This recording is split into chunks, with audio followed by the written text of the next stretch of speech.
Excuse me.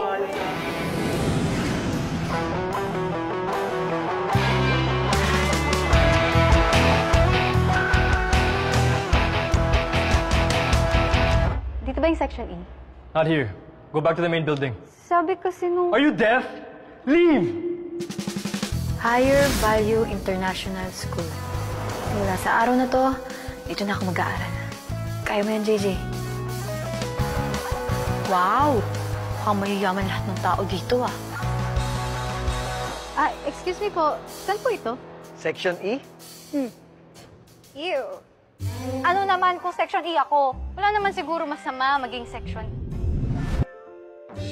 Siya ang bagong classmate ninyo. Let's welcome her. Have a seat. Welcome to Section E.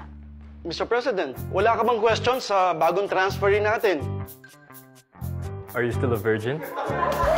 Ikaw, kailan ka mawawala sa mundo? Bakit di ka mauna? Because I'm the one who's gonna make you disappear from this world.